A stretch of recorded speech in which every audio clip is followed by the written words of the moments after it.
Estamos en Sin Alfombra Roja. Sin Alfombra Roja es un programa de la Franja de Cine de Canal Capital en donde queremos descubrir todos los cines nacionales. Hemos tenido una mirada sobre los cines desde las regiones, hemos tenido una mirada sobre los cines desde asuntos poblacionales, es decir, el cine afro, el cine indígena. Hoy nos vamos a dedicar a un cine que ha sido tan importante en toda nuestra historia, no solamente de Colombia, sino del mundo. Es la mirada queer, la mirada LGBTI sobre la expresión audiovisual.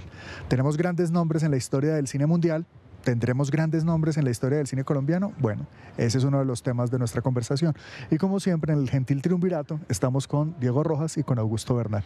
Augusto. Creo que es un tema interesante para salirse un poco de lo temático y entrar en lo moral, porque seguimos siendo una cinematografía pacatamente moral y es un género, si se puede llamar así, que realmente necesita que sea representado y tenemos muy buenos autores para que lo representen. Pues sí, es que el cine finalmente no es la expresión de nosotros como seres humanos. Hay muchas formas de ser humano, ¿verdad? Bueno, Diego. No, yo saludo que este tema tan importante y tan doloroso a veces lo estemos tratando y lo vayamos a tratar en un escenario tan grato como este de la Quinta de Bolívar. Sí, hombre, es que se le olvida a veces a los ciudadanos que Bogotá está lleno de paisajes maravillosos como este.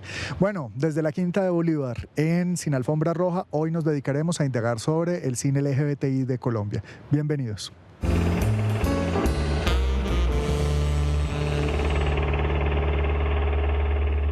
Estamos en Sin Alfombra Roja, un programa de Canal Capital. Hoy lo estamos grabando en la Quinta de Bolívar. ¿Qué tal este sitio? El privilegio de tener un jardín divino como este en el centro de Bogotá. Y en un lugar tan especial como este vamos a hacer nuestro programa que hoy se dedica al cine queer, al cine LGBTI que se realiza en Colombia. Y con cine me refiero, como siempre, a toda expresión audiovisual. Además de nuestros hermanos y codirectores, tenemos a dos invitados. En este caso se trata de Cristina Uribe Villa. Cristina, gracias por venir. Cristina estudió comunicación social en la Javeriana con énfasis en audiovisuales y tiene un posgrado en crítica del cine latinoamericano, además de ser productora, directora, de ser realizadora de cine y televisión. Y por el otro lado, Mauricio Albarracín. Mauricio Albarracín creo que nunca ha tocado una cámara, pero eso sí le ha tocado meterse a la cámara a discutir normas, a discutir instrumentos de ley que defiendan los derechos de las comunidades LGBTI de Colombia. Mauricio es abogado, es un santandereano exiliado que estudió Derecho por allá y estudió también Filosofía. Y tiene una larga serie de posgrados, me temo que todos muy aburridos, para que todos son de Derecho. Pero él es un tipo divertido y ya fue director también de Colombia Diversa. Mauricio, gracias por estar con nosotros. Bueno. Como hoy tenemos tanto viento, entonces estamos aquí como cantante de balada con micrófono. Bueno, Diego, como siempre, nuestro contexto histórico, un poco como ha sido, digamos, el recorrido de lo queer o de lo LGBTI en las imágenes del movimiento de Colombia. Yo diría que es un recorrido muy pacato y muy reciente, porque pensando un poco nuestro cine y nuestras manifestaciones audiovisuales han gravitado por ahí desde los 80, 70, algo así, en el estereotipo del homosexual loca, en el estereotipo burdo, casi siempre en un tono de comedia, pero que no profundiza ni explora con ningún interés particular este asunto. Habrían miles de ejemplos de comedias que no creo que valgas caso. Yo creo que lo importante es resaltar ese lastre que tiene. Ya más cercanamente, el documental, nuestro caro documental Cine de lo Real, es el que se ha acercado con mayor vigor, con mayor verosimilitud y con mayor honestidad a este mundo y a estos asuntos. Entonces yo creo que así en términos muy generales como podríamos describir. Sí, tenemos casos, digamos, como el de La Virgen y el fotógrafo, y en general cuando uno compara con lo que sucede con el cine mexicano y con otras cinematografías de América Latina, pues claro, es el chiste alrededor del homosexual durante mucho tiempo y luego solamente un cierto reconocimiento de algo más esencial. En cuanto a documentales, nosotros de hecho tenemos un gran director en Colombia que curiosamente no siendo homosexual, es la persona que tiene, digamos, la mayor cantidad de obra y la más interesante acerca de lo queer en Colombia. Y estoy hablando, por supuesto, del maestro Luis Ospina, que tiene Antonio María Valencia, que tiene la de Vallejo, que tiene la de Lorenzo Jaramillo, que es maravillosa. Es uno de los grandes documentales, ¿verdad? Gigante. Y su ficción, su primer largo de ficción, Pura Sangre, también toca temas. Y Robinson Díaz es un personaje también Es en Soplo de Vida, segundo y último obra de ficción. Bueno, ojalá hubiera más, pero hasta ahora la última. Y como a Julián le gusta que uno hable de la Cinemateca, y ya que hablamos de documental un poco en desorden, yo quiero resaltar un premio de documental de la Cinemateca Distrital, que es un documental maravilloso de Ana Cristina Monroy, que se llama Este pueblo necesita un muerto.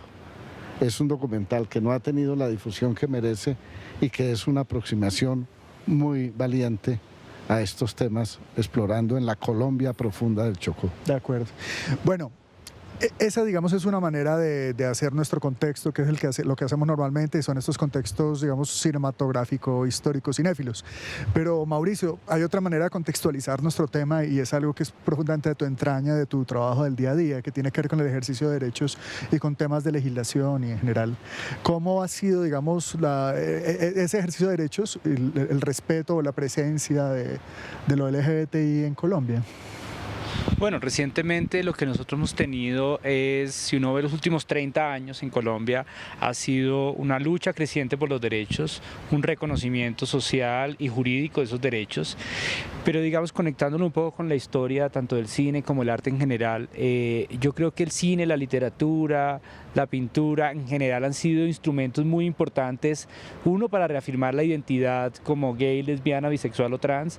Yo creo que cuando uno ve las historias personales de casi todos nosotros, fue en una novela o en una película que identificamos esa historia que no estábamos viviendo, y luego han sido dispositivos muy importantes para crear memoria colectiva y activismo. Yo creo que no hay activista que no haya pasado una película para representar algún problema, para hablar de generar una discusión, y yo creo que hay una historia muy cercana entre la lucha por los derechos, por el reconocimiento social y el arte.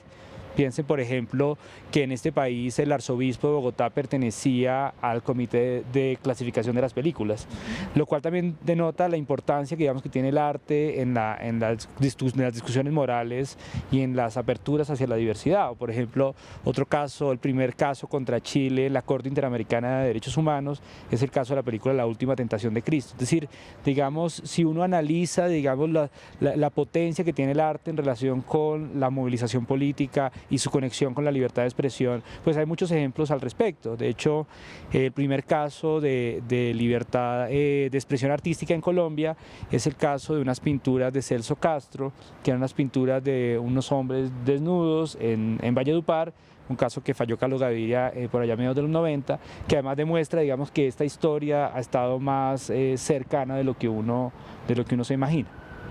Sí, así es. Hay una institución que tú dirigiste durante un tiempo y con la cual sigues muy profundamente vinculado, que es Colombia Diversa, que tiene como unos 10 años. En este ejercicio de buscar espacios para que los seres humanos podamos ser quienes somos, ¿hay otras instituciones en Colombia que hayan trabajado sobre esta línea con temas vinculados con lo artístico? Digamos, ¿no? La historia del activismo en Colombia es una historia de larga duración. En Colombia han existido activistas, grupos, coaliciones, pero yo creo, y de hecho muchas tenían representaciones artísticas. De hecho, yo creo que, por ejemplo, el grupo El Discípulo Amado, que es un grupo de los más antiguos de Colombia, todavía presenta cine para su grupo de base. Algunas iniciativas, como por ejemplo el Ciclo Rosa, fue una iniciativa que surgió en coalición entre instituciones académicas, la Cinemateca, bueno, al principio la Javeriana y ahora se bajó, la Cinemateca y activistas. Incluso Colombia Diversa misma ha hecho un esfuerzo por vincular a los artistas y vincular esa tradición artística colombiana que es tan rica en expresar, digamos, la diversidad y tan olvidada. Yo creo que, por ejemplo, en la literatura se han perdido muchas personas, en el propio arte, ahora en la fotografía también uno puede explorar personas de la comunidad LGBT que han aportado una gran cantidad, digamos, al torrente principal, digamos, del arte y la cultura colombiana, pero también han representado nuestras vidas y de alguna manera han luchado por nuestros derechos. No solamente hay que ser un activista o un militante 100%, sino también en la representación artística pues hay una reivindicación y una apertura por ese espacio. Total, sí, en la generación de espacios para que podamos ser nosotros siempre, todos. Bueno, ¿y cuál es tu primera película que te vincula con este tema? Cuando nosotros teníamos un grupo en la Universidad de Nosotros Santander en Bucaramanga, que se llama el Grupo de Género y Diversidad Sexual de la UIS, y decidimos en una semana de la diversidad sexual. Y ahí lo que escogimos fue un ciclo de cine que tuviera distintas representaciones artísticas. Entonces, me acuerdo El Juego de las Lágrimas, una película irlandesa muy interesante, además, de una combinación entre política y sexualidad muy chévere.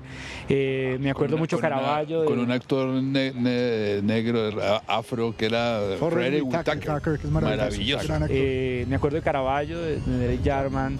Me acuerdo de, bueno, luego vino otra, bueno, El beso de la mujer araña. Citaste una que era Priscila Reina del Desierto. Ah, claro, Priscila la Reina del Desierto.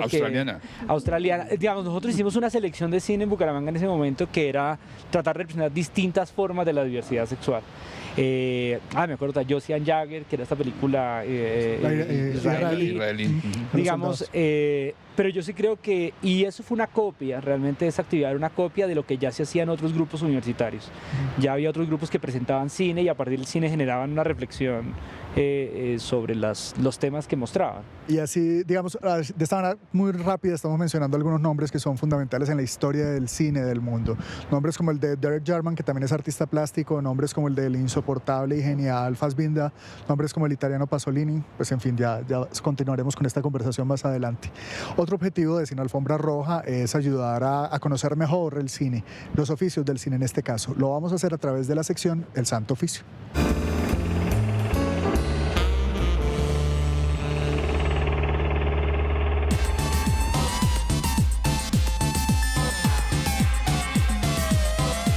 Soy Andrés Porras, soy editor cine y televisión, como desde el 99, como en mis últimos 2 años de universidad, una cosa así como parecía como una práctica, trabajo en la productora de la Universidad del Valle, en UVTV. Desde el 2002 estoy radicado en Bogotá, empecé trabajando realities, series documentales, series de ficción, y en los últimos 5 años he estado dedicado como a los largometrajes documentales y a películas, al cine de ficción. ¿Sí, a la orden?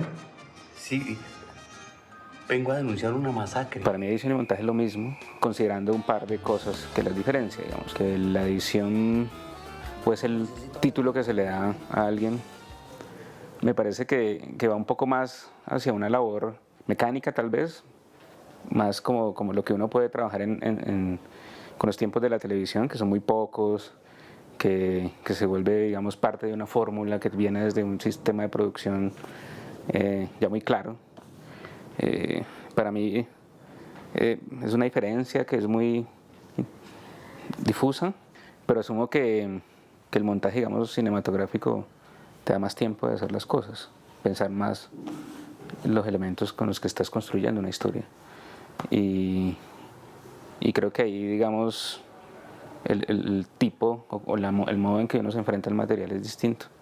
Pero para mí realmente, en el fondo, es lo mismo. ¿Qué está pasando aquí, Salvador? No vayan a salir. Pues una de las cosas más complicadas es hacer la primera película de alguien. Más que la primera película de alguien, tal vez trabajar por primera vez con alguien en una película. Digamos que en ambos casos, digamos, existe ya primero una intención de interés de trabajar con uno. Digamos, supongo que tiene que ver mucho con el trabajo que uno ha hecho, tal vez como las obras que uno ha realizado antes, que digamos hay un primer contacto. Previamente supongo que he visto cosas, si es su primera película, es una aventura para ambos. Pero creo que la manera está en cómo te relacionas fuera de la película. Somos muchas. Siento que la película y las imágenes primero tienen que llenar o colmar mis expectativas antes que las de los demás, ¿no? O sea, los demás hicieron un montón de cosas que no tienen sentido porque están hechas en diferentes momentos, en diferentes partes de la película, en diferentes momentos del tiempo. Entonces, al verla unida, muchas cosas cambian, ¿no? y muchas ideas con las que se concibió una escritura, luego se concibió una fabricación de imágenes, pues cambian en el montaje.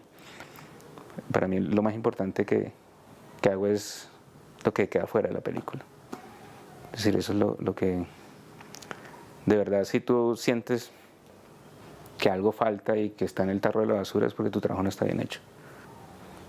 Para mí, pues montar es cortar.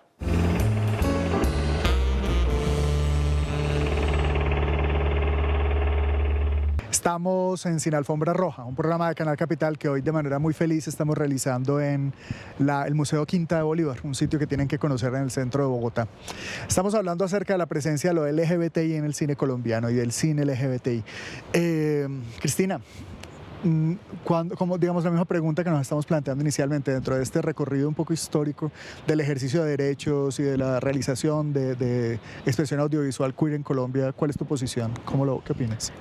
Bueno, pues creo que sí hace falta, digamos, desde el trabajo como cinematográfico, involucrar más a los cineastas en este ejercicio. Es curioso que, por ejemplo, voy a mencionar 3 películas de ficción que además han sido coproducidas, que abordan estas temáticas, están dirigidas por directores que no son colombianos, que es, por ejemplo, en el caso de La Virgen de los Sicarios, que pues, a pesar de que es una adaptación de un escritor colombiano, está dirigido por un extranjero iraní, creo que es. Sí, nació en Teherán, pero él tiene pasaporte gringo, sí. Bueno, vivió en Cali. Suizo. Suizo. Contracorriente también es una coproducción peruana, también dirigida por un peruano, y una que pasaron en el Ciclo Rosa este año de Sora, si no estoy mal, de una directora argentina. Entonces es curioso ver cómo digamos desde la cinematografía colombiana hay una poca participación en esa producción que abordando estas temáticas.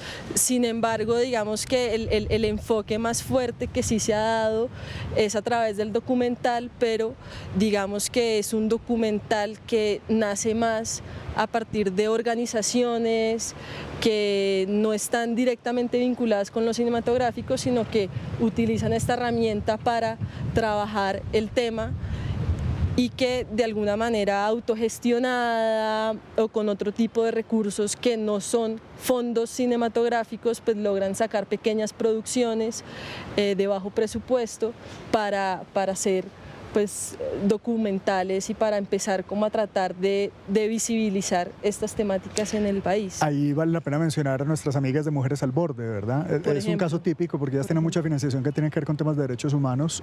Ellas presentaron en uno de nuestros primeros ciclos rosa, en el año 2002, 2003, un cortometraje que a mí me sigue pareciendo genial, que es un stop motion que se llama ¿A qué juega Barbie? ¿Te acuerdas? Barbie, sí. Y que luego además han sido talleristas, han trabajado en otros países de América Latina. Ese, digamos, es una manera muy típica de trabajar, ¿verdad? Sí, y que también tienen otros enfoques que no es solamente el enfoque artístico, sino que buscan otros objetivos de empoderamiento a través de una herramienta pues audiovisual. Es un asunto de recuperar la voz, ¿verdad? Claro, claro. Sí, una suerte de militancia, diría yo. Sí, y entonces creo que sí hay como un abordaje desde otra perspectiva, y que es curioso porque digamos que si uno mira en el tema latinoamericano, pues que son países que nos parecemos mucho unos a otros, uno sí puede ver casos de países como México o países como Argentina, Chile también, que sí tienen toda una lista de obra cinematográfica que sí están abordando el tema desde la ficción y no solo desde el documental, y que pues es curioso analizar ese tipo de cosas. Yo creería que tiene que ver también, digamos, con el contexto político, social, como de cada país y de cómo se han ido dando las luchas, pero sí hay un tema como de visibilizar y de reforzar como ese tema dentro del cine colombiano. Así es. En términos de contexto, yo no me perdonaría, y sirve muy bien la reflexión que hace Cristina, es que si bien yo acusé nuestro cine y nuestra historia y me reafirmo de pacato, que es lo que tú estás también reafirmando, En lo experimental sí encontramos unas manifestaciones maravillosas. Y pienso, por ejemplo, en el trabajo de Enrique Grau y Luis Ernesto Arocha, en 8 y Super 8.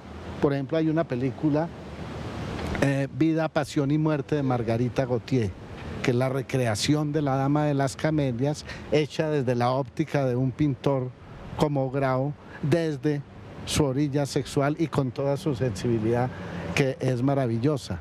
Y tampoco podemos dejar de mencionar a un realizador audaz como el que fue Diego León Giraldo, que sobre todo en trabajos de video hizo unas exploraciones en torno a estas temáticas muy, muy interesantes, siempre desde lo experimental y casi que diríamos desde lo marginal. Pero ahí también cabría hablar, ya que citas el Super 8, y creo que tanto Mauricio como Cristina, el videoarte también le ha dado una libertad que tal vez la gente lo entiende más como video que como movimiento respecto a esos temas. Me parece que eso sería interesante también. Sí, es un filón grande. Es un filón. O sea, se desvía, por decirlo así. O el público pretende desviarlo y no colocarlo dentro del sitio que merece. Hemos mencionado en varias ocasiones en esta conversación el ciclo rosa, pero el ciclo rosa tiene una importancia medular en este tema y por fortuna para nosotros uno de sus gestores está aquí, que es Julián David, que vivió desde los comienzos la idea de esa iniciativa. Hago de entrevistador y tú haces de invitado en este momento para contarnos del ciclo rosa. Se te agradece cambiar. El ciclo rosa nació por una iniciativa. Creo que mucha gente había pensado en esto, pero realmente la persona que inició el proceso se llama Folco Netta, que ahora se fue para México, que fue el director del Instituto Goethe, y estaba por el otro lado Carmelita Millán, que tú la mencionaste de alguna manera cuando hablaste de la Universidad Javeriana y del Instituto Pensar, y digamos otro socio era la Cinemateca Distrital. Entonces se hizo un primer ciclo rosa que se llamó Rosa porque era una retrospectiva de Rosa von Braunheim.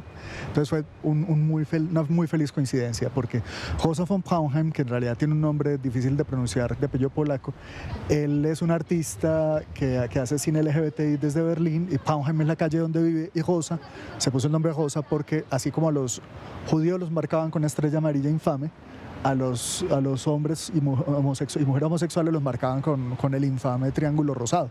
Entonces, porque también en los campos de concentración no solamente quemaron judíos, quemaron, sí, además una gran cantidad la diversidad de los seres humanos terminaron en los hornos de los nazis.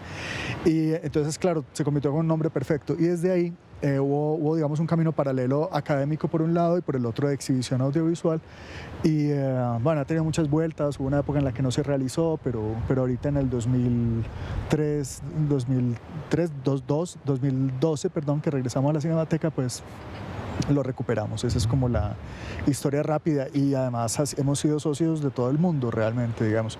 Hemos tenido retrospectiva a Suecia, retrospectiva a México el año pasado, que fue extraordinaria, homenajes a grandes artistas, incluyendo también artistas que no son necesariamente del cine. Nosotros hicimos un homenaje a José Manuel Freidel, ¿se acuerdan? José Manuel Freidel, el dramaturgo que mataron en Medellín, a la revista Cento, a, digamos, otras manifestaciones culturales que nos demuestran que Colombia no tiene que ser siempre como esta cosa pacata donde todos tenemos que tener la misma religión, la misma sexualidad, hablar el mismo idioma, sino que podemos ser un territorio para todos. Una retrospectiva que, si se toma del lado político latinoamericano, la cubana, que fue maravillosa. Sí. Se piensa que por las condiciones políticas de Cuba hay una cierta censura, y creo que hay un cine espectacular. Sí hubo censura durante mucho tiempo en Cuba. Fue un tema muy difícil. Muchos grandes escritores cubanos, por ser homosexuales, murieron lejos de Cuba o se fueron de Cuba. Y críticos de cine. Caín Cabrera Infante. Por supuesto, está tan Néstor triste. Almendros, el fotógrafo. Total. Sin embargo, también hubo una cosa maravillosa. Realmente fue alrededor del cumpleaños de Fresa y Chocolate que hicimos una gran retrospectiva, donde nos dimos cuenta que, a pesar, digamos, de todo esto que sucedió, también hubo un momento a partir del cual se abrieron nuevas perspectivas sobre los seres humanos en la isla. Pero más que pacata, yo creo que, digamos, en Colombia esas historias siempre han estado ahí. ahí, digamos, más de lo que yo creo es que existe es este proyecto político de contar una única historia y de borrar las otras historias. De hecho, hace poco hablo con artistas y críticos de arte y me sorprendo como con la cantidad de historias que hay sobre pintores, literatos, etcétera, que son gays, que no era algo oculto en su literatura, pero de los que no se sabe nada, de los que se sabe muy poco, incluso del mismo Freire estaba comentándole sobre, digamos, no solo su obra, sino su muerte, digamos, representa mucho para nosotros hoy. Y eso pasa con muchas representaciones artísticas y también pasa en el derecho. Si uno mira, por ejemplo, en el derecho, cuando uno cuenta la historia legal, cuenta un tipo de historia legal y no cuenta otra. Yo creo que aquí el juego de la representación sí es muy importante y yo creo que hay una nueva generación de artistas, de académicos, de activistas, de personas que están interesadas por conocer esa historia no contada, porque un poco quitarle a uno esa historia es darle a entender que esto empezó hace muy poco, que esto es una gran innovación, pero realmente las historias colombianas dejan de ser contadas y son, digamos, yo creo que borradas de forma intencional. Sin duda, sí, son discursos oficiales que se construyen a lo largo del tiempo.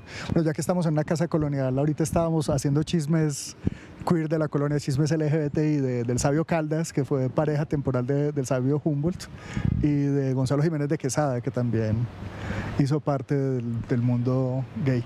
Ahora, son chismes, pero son historias documentadas. Sí, está documentado por investigaciones. Claro, espero que la Academia de Historia de Colombia no se ponga brava con nosotros. Esos datos históricos. Se pongan bravos con nosotros. Ya que empezamos con los datos y las cifras, nos vamos a datos y cifras del cine y volvemos con Cristina, que quiere decir algo, ¿vale? Datos y cifras del cine LGBTI en Colombia.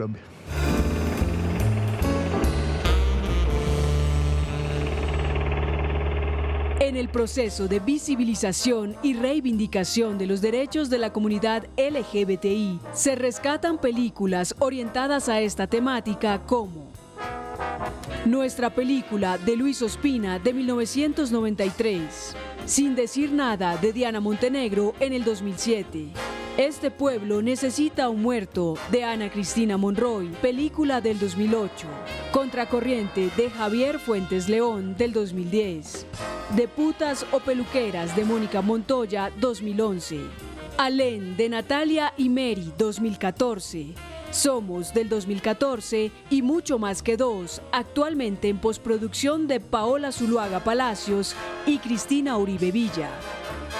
También se suman títulos como La Virgen de los Sicarios de Barbet Schroeder del año 2000 y otras más de Luis Ospina, que cuentan con personajes homosexuales y travestis.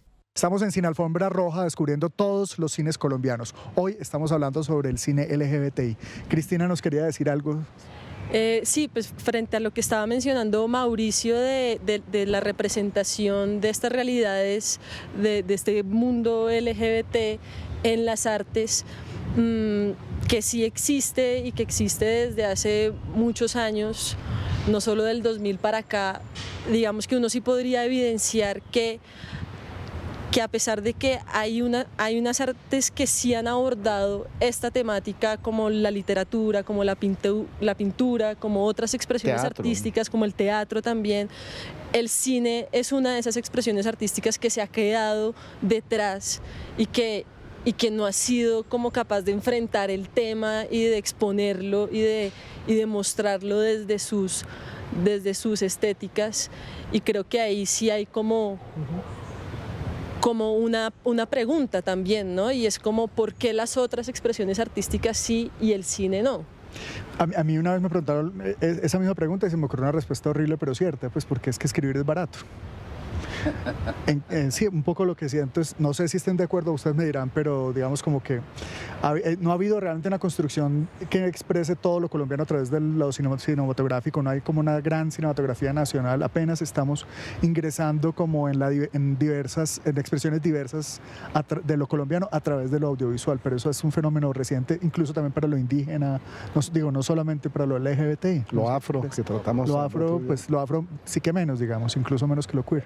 Claro, pero igual digamos que si uno mira de todas maneras toda la producción cinematográfica colombiana que se ha hecho, si quieres desde la ley del cine, como para hablar, como para poner una fecha exacta, uno de todas maneras podría decir que hay ciertas prioridades o ciertas temáticas que prevalecen frente a otras. Buen punto. ¿Sí? Y digamos que en ese sentido uno podría decir, bueno, ¿y por qué ciertas temáticas y no otras? ¿Sí? ¿Por qué lo LGBT no está en esa lista si es una realidad colombiana? Y además porque digamos que del 2000 para acá también se han venido desarrollando, se han venido ganando muchas luchas dentro de el tema LGBT que han sido muy importantes y que se ha ganado mucho terreno en ese aspecto. Tú dices una cosa totalmente cierta, estamos hablando de 12 años de historia donde lo LGBT no está tampoco tan presente.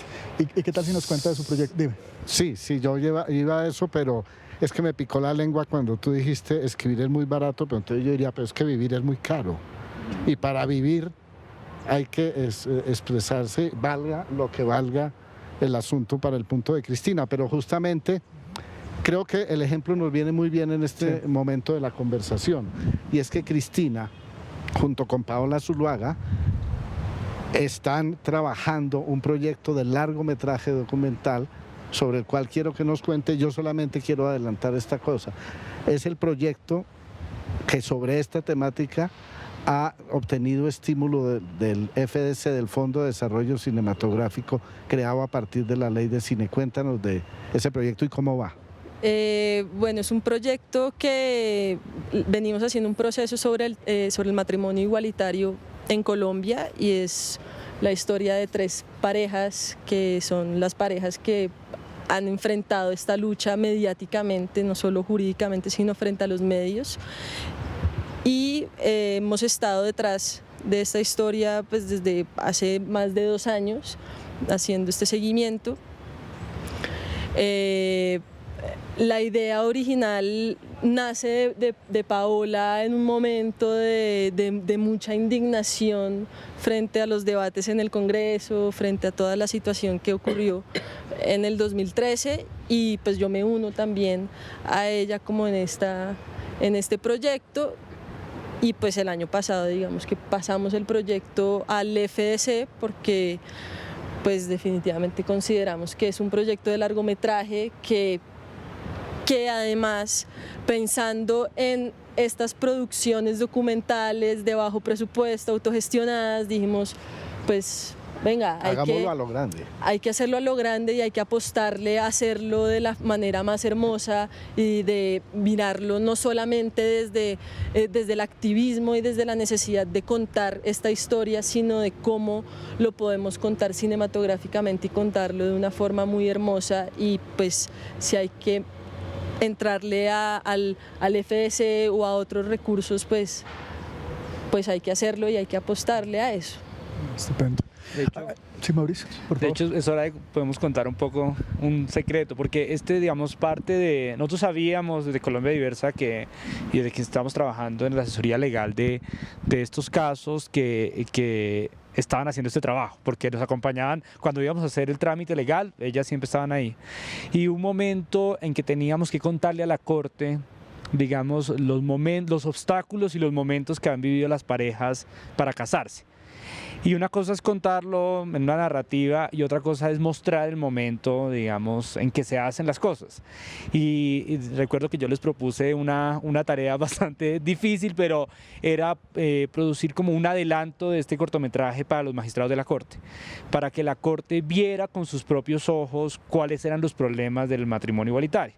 De hecho, ellas lo hicieron muy rápidamente, y yo creo que ese recurso, digamos, este documental con destino a la Corte, es un recurso muy importante, es un recurso que ayuda, y luego tuvo, digamos, no solo difusión ante la Corte, sino en el público, y creo que ha sido un recurso muy importante para entender un caso jurídicamente muy complejo.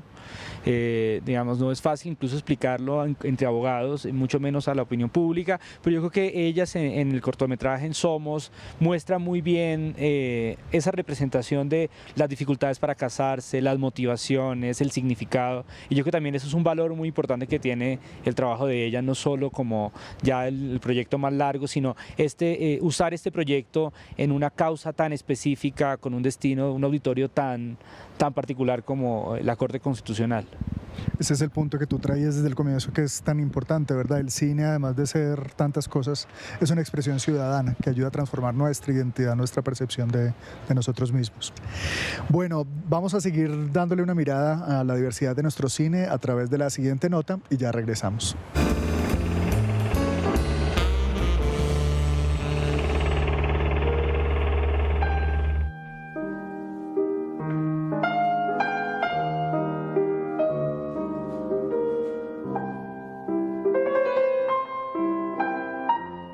Es una selección hecha por un jurado de profesores de la carrera, maestros de cine todos, cineastas. Ellos hacen una selección de trabajos de todo lo que se produce de los estudiantes durante el semestre y se le hace una curaduría, unas mejoras de color y lo proyectamos para la comunidad académica y para la ciudad en general, ¿no? Invitamos abiertamente a todo el mundo. Este es un programa diseñado por cineastas y para formar cineastas desde la perspectiva del arte y de la industria cinematográfica. El perfil del egresado es un productor creativo, una persona, un cineasta integral que tiene claro, se forma en el arte, en la creación, pero también tiene claro el aspecto del negocio cinematográfico. Escogí estudiar en la Universidad Central, principalmente por eso, porque era solamente enfocada en el cine. Pues los docentes vi que eran muy buenos, en ese momento estaba Lisandro, y me gustó eso que solamente, y que tenía todo en el pensum, estaba solamente el proceso de cómo la creación como de una película. Y está arrancando muy bueno, o sea, está arrancando bien, me gusta. Y pues espero que siga avanzando mucho porque tiene docentes muy buenos.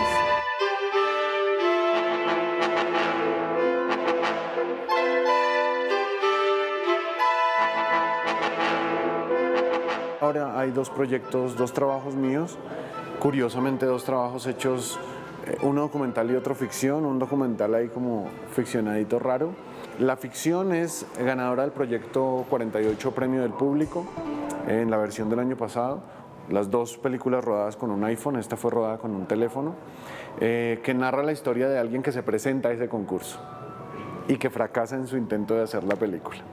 Y el documental se llama El día que nada pasaría, que es una peli sobre un día en el que me despierto y pienso qué pasaría. No tenía nada que hacer, hermano, era un día vacío, lunes festivo, sin invitaciones.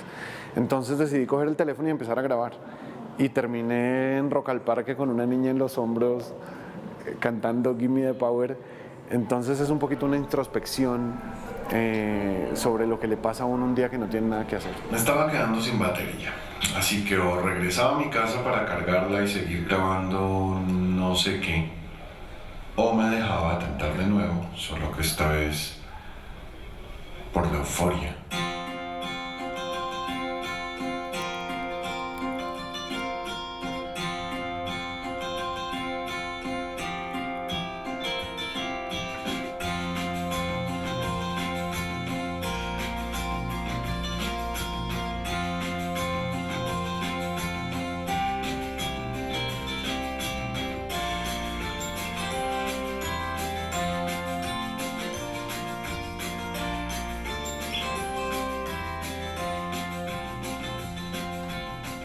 Nosotros aquí no formamos a nuestros estudiantes con el criterio de buscar empleo, sino con un criterio empresarial de emprendimiento.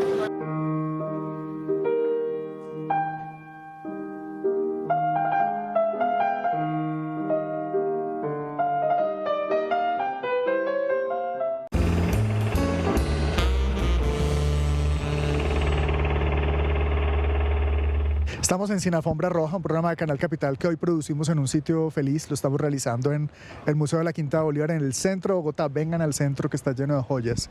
Nuestro tema de hoy es el cine LGBTI de Colombia. En este 2016 el Ciclo Rosa cumple su 15 versión, su 15ª versión, y desde la primera o desde la segunda, porque la primera era solo de cine alemán, nos hemos estado preguntando por qué onda con el cine colombiano LGBTI, por sus estéticas, por sus historias, y Cristina tiene toda la razón, es que prácticamente no ha habido, y eso es muy triste. Hace un par de años tuvimos como un país homenajeado a Suecia y tuvimos una retrospectiva completa del cine sueco, y una cosa que a mí me encantó era la posibilidad de ver un cine donde no es un problema que tú seas gay o que tú seas... No hay ningún tema. Digamos, ese no es un tema. Entonces, como ese no es el tema importante, lo que uno ve son animaciones para morirse de risa como Las Flores de Benjamín, o documentales bastante más típicos, o luego una historia del primer amor bastante rosa. Y a mí eso me encantó porque realmente eran distintas formas de creación audiovisual con distintas estéticas expresando la diversidad, sin que el centro fuera necesariamente si amas a unos o amas a otras, sino que te estás expresando como artista. ¿Cuándo será que nuestro cine colombiano va a tener esa diversidad de expresión alrededor de lo LGBTI? También me pregunto. Yo creo que esas historias las permite la paz, la sensación que es de estar en una sociedad que no tiene esta condición agónica, interrumpida por la violencia o cínica frente a la violencia.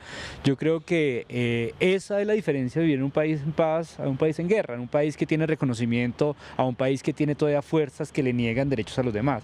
Y esa es una pregunta no solo para el cine, sino para el arte y para la vida en general. Realmente nosotros no sabemos qué es vivir en un país en paz, y eso qué posibilidades también permite para explorarnos en unas facetas distintas a esta, digamos, uno puede llamar una sociedad agónica, que siempre está en conflicto, incluso violento y grave. Sí, así es. Y Cristina, ¿tú querías? Pues es una muy buena pregunta, pero no estoy muy segura que tenga que ver con vivir en un país en paz o en un país en guerra. Es decir, el cine colombiano aborda temáticas de contextos nacionales y tiene una necesidad de contar qué es lo que pasa en el país, ¿sí? Y de qué es lo que pasa en la guerra en la que vivimos desde diferentes perspectivas, ¿sí? Hay una necesidad del cineasta colombiano de recoger estas realidades y abordarlas desde el cine. Y esas violencias que viven también las personas LGBT, que también hacen parte de este conflicto, que también están inmersas dentro del conflicto armado y que viven unas violencias particulares en el conflicto armado, y que no están por fuera de eso, sino que están ahí, pareciera que son realidades como invisibilizadas, ¿sí? Entonces, no estoy muy segura que tenga que ver con un tema de la paz, sino con un tema de arriesgarse, quizás, o sea, de que el cineasta colombiano se arriesgue a abordar otras historias, otras realidades, de enfrentarse realmente a la diversidad del ser humano, y de esa diversidad que tiene el país en esa multitud de realidades que vivimos estando en paz o estando en guerra. Yo, a propósito de ese atrevimiento, quisiera mencionar un fenómeno que se está dando desde Cali, desde la Universidad del Valle, especialmente su diplomado de documental de creación, donde se han gestado, y la Escuela de Comunicación Social, proyectos como ELAN de Natalia y Mary, y otros proyectos que están abordando estas temáticas en el mismo contexto, pero atreviéndose a esculcarse un poco en esas entrañas profundas que no son nada fáciles de abordar. Y recordaba ahorita, porque son como guiños y visos que se nos aparecen en esta contemporaneidad. Hay un momento en el largometraje de Óscar Ruiz Navia, el segundo largometraje, Los Hongos, donde hay una fiesta con una manifestación de relación claramente homosexual por parte de unas niñas, un poco atisbando también ese contexto y adentrándose ya no desde el estereotipo, desde el prototipo, desde la urna, sino desde lo profundo de esta condición y de esta situación. Y creo que son luces que se nos aparecen tanto en paz como en guerra, a esa pregunta clave que hacía Julián. Claro. Yo creo que el problema no es, yo creo que hay que no buscar el conflicto desde lo político, sino desde lo moral. En la medida en que descubramos qué es un conflicto, busquemos lo moral para llegar a lo político, o sea, seamos más dialécticos. Transformar integralmente. Mauricio, no nos quedan unos pocos minutos, ¿alguna conclusión de tu parte? Yo quería continuar un poco con esa conversación, pero en general el cine comercial, cuando uno ve el cine comercial, y como una anécdota, parece un cine sin país, es un cine donde no se representa el país donde vivimos. De hecho, cuando censuraron, recuerda cuando censuraron un pequeño clip que había del Centro de Memoria Histórica invitando a ver un documental más grande relacionado con el informe Basta Ya, nosotros también en Colombia Diversa buscamos presentar unos cortometrajes dentro de lo que la ley del cine permite, de unos pequeños cortos al inicio, y ninguna de las grandes salas comerciales lo presentó. Digamos, yo creo que eso también tiene que ver con las formas de censura que da quién presenta, cómo presenta y cómo se define, digamos, la parrilla del cine comercial, que al fin y al cabo es el que, digamos, llega a un gran público y tiene un impacto mucho más grande. Entonces yo creo que ese es un asunto no discutido, es decir, digamos, qué se presenta, cómo se paga, cómo se financia, que tiene mucha relación con la censura al final. Pero ahí agrégale una palabra: ¿para qué presenta? Y ahí resumes todo. Y eso también es paz. O sea, desde el poder económico, sojuzgar discursos, sojuzgar manifestaciones, es también violencia y es también conflicto. Así es. Cristina, ¿y para terminar? Claro, sí, hay un tema de censura en las salas, pero de todas maneras, digamos que para que una película colombiana llegue a sala, igual tiene que hacer un recorrido y es posible que algunas o no lleguen o lleguen y duren 3 días, pero digamos que la existencia de esas películas existe sin necesidad de la sala de cine colombiano, ¿sí? Entonces digamos que no se le puede adjudicar esa responsabilidad a la censura que puede imponer las salas de cine colombiano a las temáticas que aborda o no aborda los cineastas frente al cine. Que es tu llamado a los creadores a que corran riesgos, a que se expresen, incluyendo. Bueno, tú es que estás empezando un camino largo y complejo. Un proyecto, muy bien. Sí, claro que sí. Bueno, nosotros siempre tenemos temas apasionantes y se nos acabó el tiempo. Todo el tiempo estamos esperando poder ver a todas las naciones de este país raro que es Colombia en pantalla, a toda la diversidad de los seres humanos que vivimos en este país tan difícil. Queremos creer que el cine colombiano, como Colombia, son un espacio donde todos podemos ser como queremos ser, como nos nace ser. Que sirvan estos espacios de las artes, como ya lo ha dicho Mauricio un par de veces, para construir nuevos espacios de ser ciudadanos y de nación. Estamos en Sin Alfombra Roja, un programa de Canal Capital que se pregunta por todos los cines colombianos. Por favor, nos pueden, si quieren, seguir acompañando todos los jueves a las 8 de la noche. Estamos tanto en Canal Capital como en Internet. Que tengan una muy buena tarde.